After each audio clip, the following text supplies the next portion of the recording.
નર્મદા જિલ્લામાં ચૈત્ર મહિના દરમિયાન યોજાનારી ઉત્તરવાહી નર્મદા પંચકોશી પરિક્રમાને ધ્યાનમાં રાખીને જિલ્લા વહીવટી તંત્ર દ્વારા તૈયારીઓ શરૂ કરવામાં આવી છે.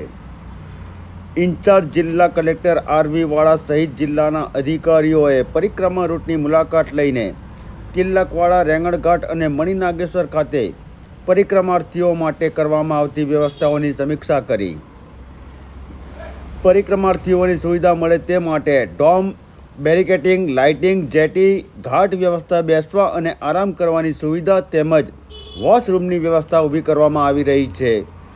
સાથે સાથે પરિક્રમા માર્ગને સમતલ બનાવવા રોલર ચલાવી માર્ગ સુધારવાની કામગીરી પર કરવા પણ અધિકારીઓને સૂચના આપવામાં આવી છે. જિલ્લા વહીવટી તંત્ર દ્વારા યાત્રાળુઓને સુરક્ષિત અને સુવિધાસભર વાતાવરણ મળે તે માટે તમામ જરૂરી વ્યવસ્થાઓ અને સુનિશ્ચિત કરવામાં આવી રહી છે.